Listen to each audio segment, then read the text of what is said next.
Hola, ¿qué tal audiencia? Mi nombre es Artemio Salazar y soy el conductor del tren. Un día más les doy la bienvenida a este su programa, El Maquinista Historias de Terror. Así que prepárense un café, pónganse los audífonos y disfruten este relato.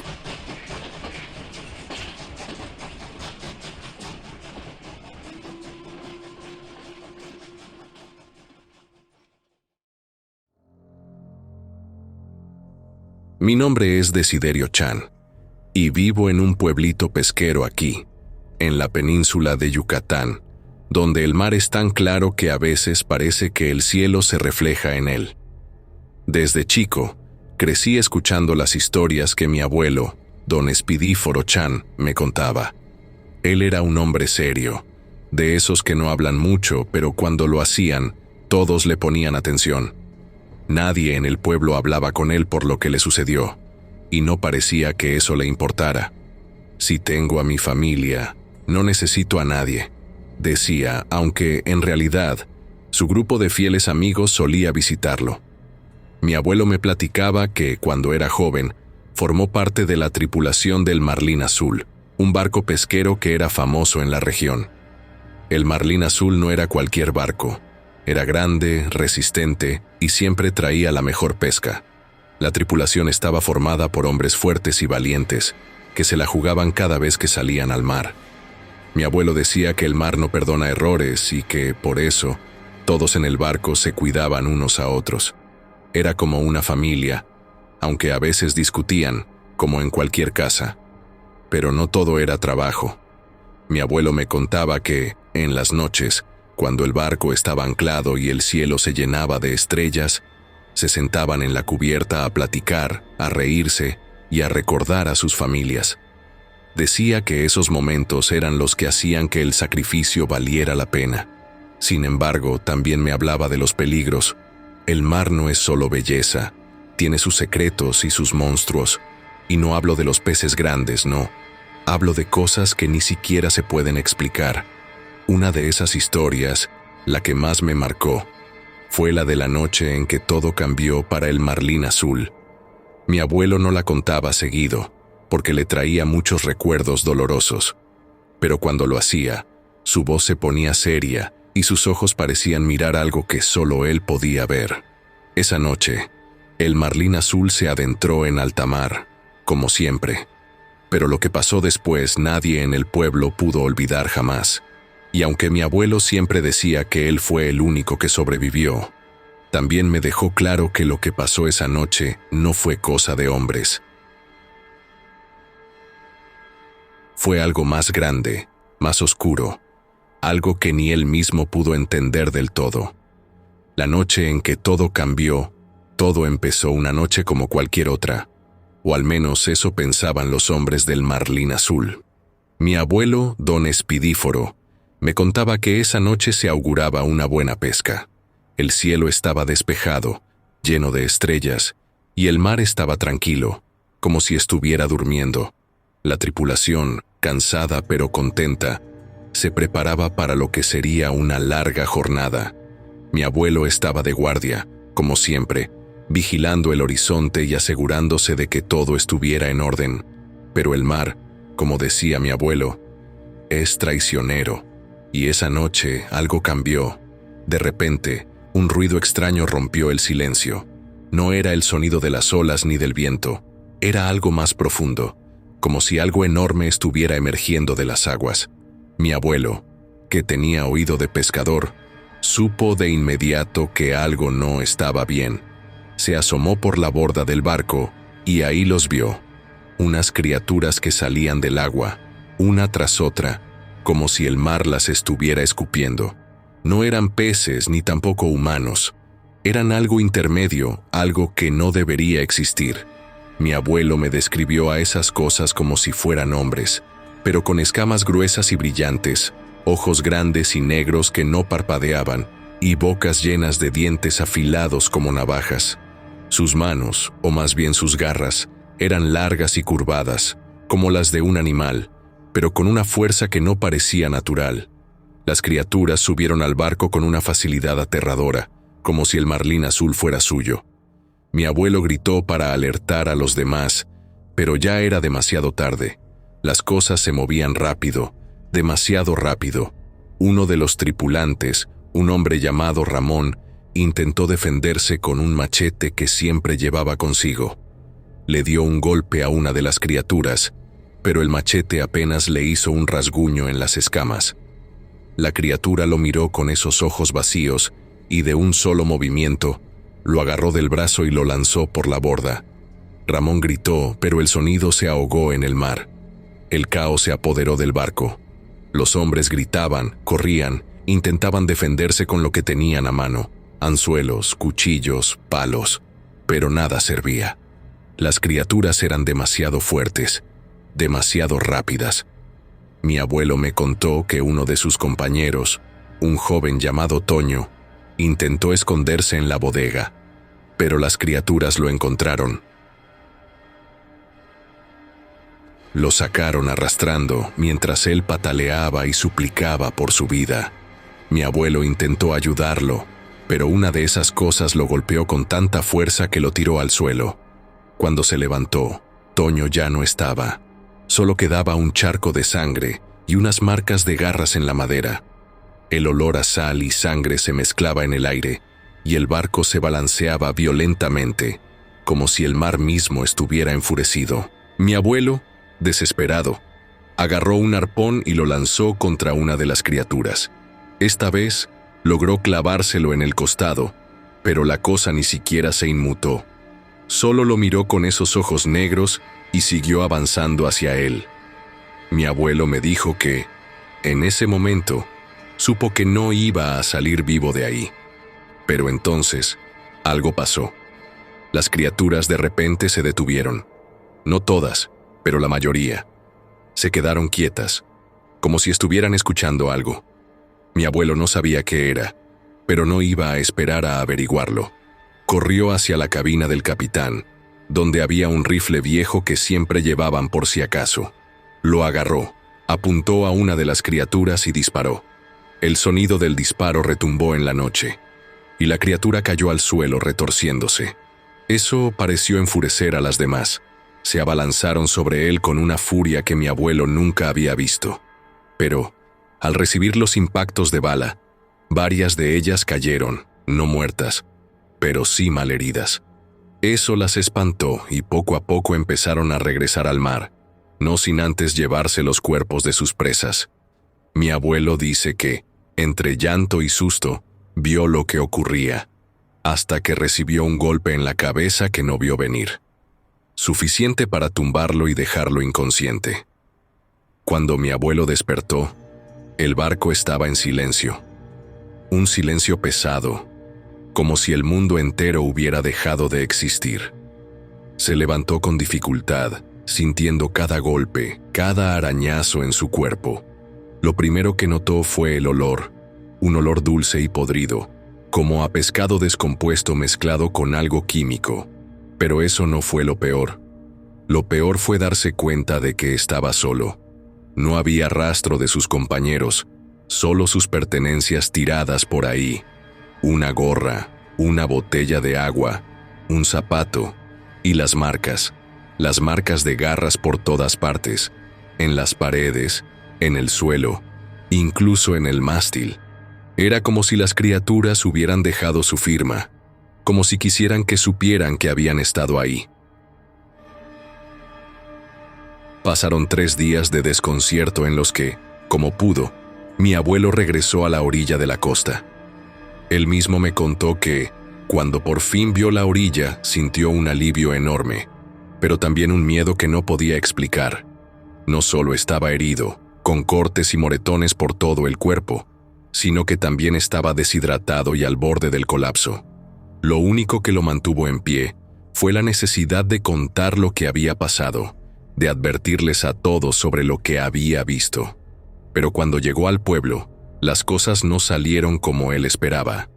La gente lo recibió con miradas de desconfianza y murmullos. ¿Cómo era posible que él fuera el único que regresó? ¿Dónde estaban los demás? Las preguntas no tardaron en llegar, y con ellas, las acusaciones. Algunos decían que mi abuelo había matado a sus compañeros en un arranque de locura.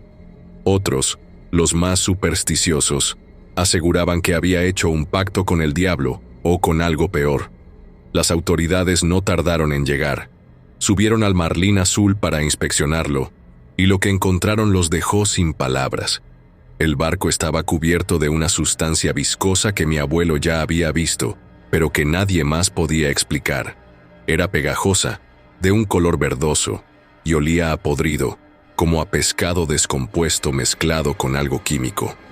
Además, las marcas de garras en la cubierta eran imposibles de ignorar. Eran profundas, como si algo con una fuerza sobrehumana las hubiera hecho. Era imposible que solo mi abuelo las hubiera provocado. Pero lo más extraño de todo eran las redes. Estaban llenas de peces, pero no eran peces normales. Eran grandes, deformes, con ojos que parecían humanos y bocas llenas de dientes afilados. Algunos todavía se movían como si estuvieran agonizando. Los pescadores más viejos del pueblo aseguraban que nunca habían visto algo así, y que esos peces no pertenecían a nuestras aguas. Las autoridades intentaron interrogarlo, pero mi abuelo estaba demasiado débil para hablar. Lo llevaron al médico, que lo atendió lo mejor que pudo, pero las heridas eran demasiado graves. Pasaron varios días antes de que mi abuelo pudiera contar su versión de los hechos. Cuando lo hizo, nadie le creyó. Fueron criaturas, decía él, criaturas que salieron del mar y se llevaron a todos. Pero las autoridades no podían aceptar eso. ¿Criaturas? ¿De verdad esperaban que creyeran en algo tan descabellado? Para ellos, la explicación más lógica era que mi abuelo había matado a sus compañeros y había inventado esa historia para cubrir su culpa. Sin embargo, había un problema: la evidencia. ¿Cómo podía un solo hombre haber causado tanto daño al barco? Las marcas de garras, la sustancia viscosa, los peces deformes. Nada de eso encajaba con la teoría de que mi abuelo era el asesino. Pero como no tenían otra explicación, decidieron archivarlo como un caso sin resolver. Aunque no lo acusaron formalmente, la sombra de la duda siempre lo persiguió. La gente del pueblo empezó a evitarlo, a mirarlo de reojo, a murmurar cuando pasaba. Mi abuelo, que antes era un hombre respetado, se convirtió en un paria. Pero lo peor no era eso. Lo peor era que, en las noches, cuando todo estaba en silencio, mi abuelo despertaba entre gritos y llanto. Él aseguraba escuchar ruidos que venían del mar, como si algo estuviera llamándolo. Y a veces, cuando miraba por la ventana, juraba ver sombras. Sombras que no pertenecían a este mundo.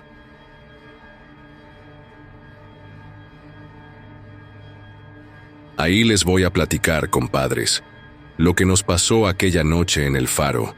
Yo, Juan Borbochoa, les juro por mi madre que no miento ni una pizca de lo que les voy a contar.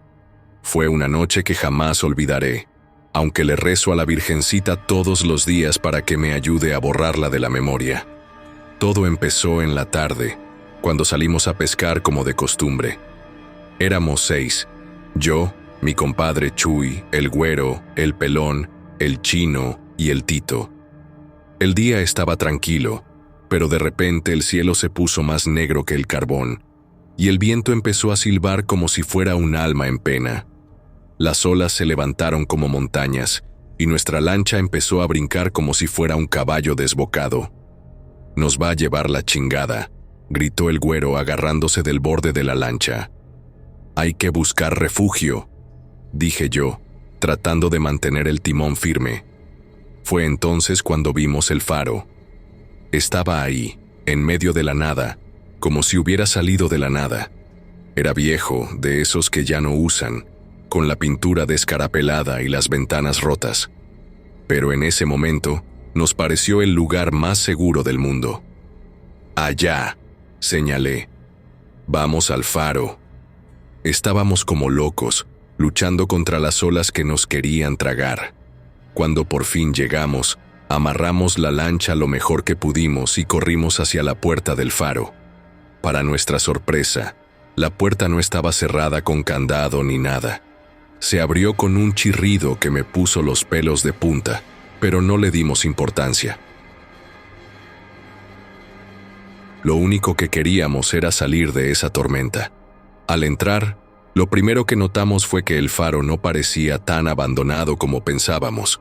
Había velas en las paredes, medio derretidas, y un olor a humo flotaba en el aire, como si alguien hubiera encendido una fogata no hacía mucho.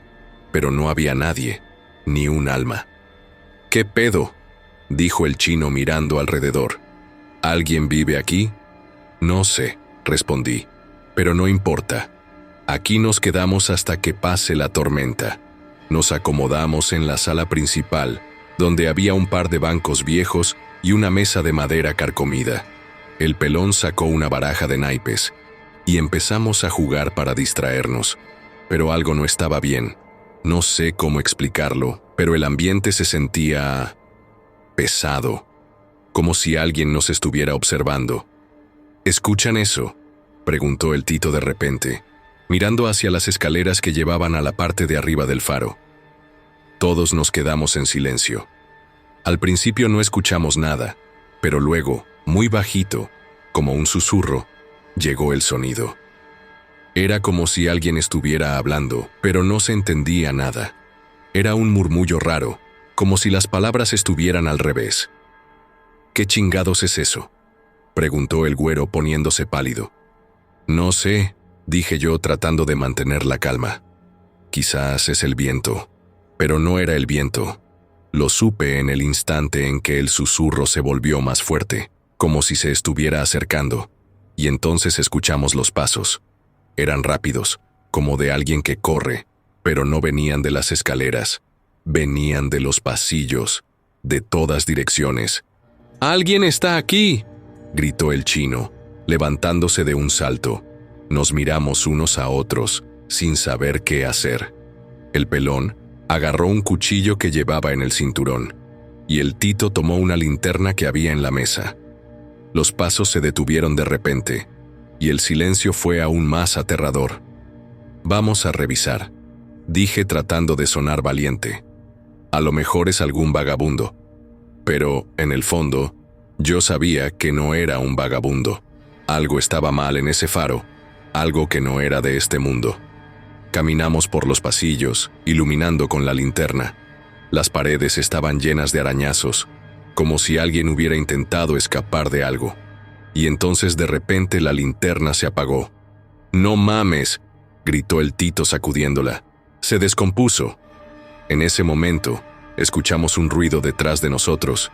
Era un sonido húmedo,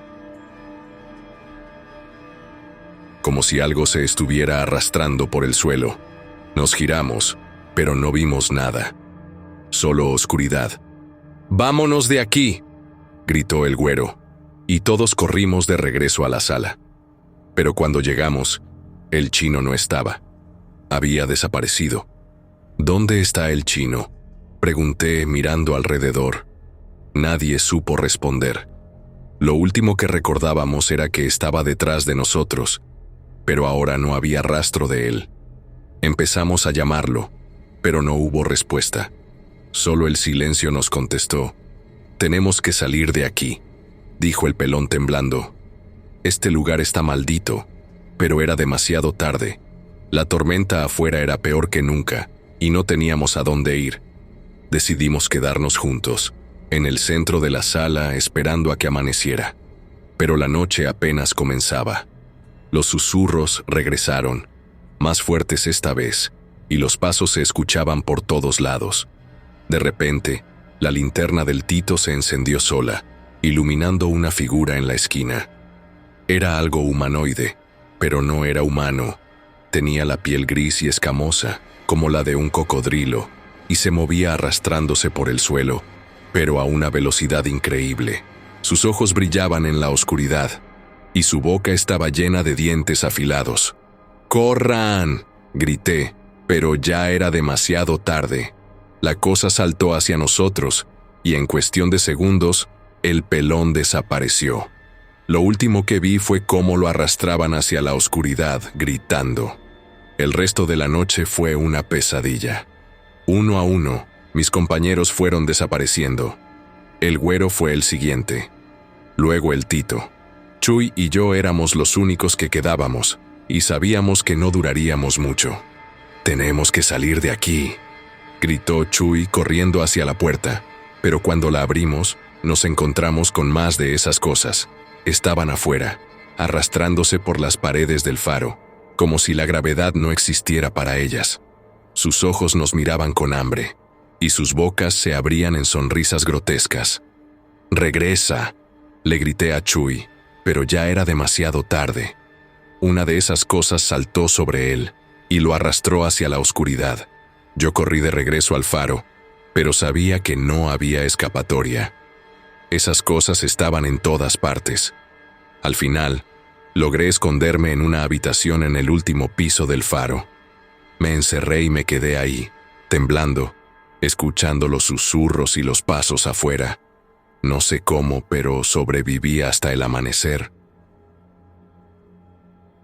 Cuando salió el sol, las cosas desaparecieron, y yo salí corriendo del faro sin mirar atrás. Nunca volví a ese lugar, y nunca supe qué pasó con mis compañeros. Solo sé que el faro está maldito, y que esas cosas siguen ahí, esperando a su próxima víctima. Así que ya saben, compadres, si alguna vez ven un faro abandonado en medio de una tormenta, no se acerquen, porque no saben qué puede estar esperando adentro.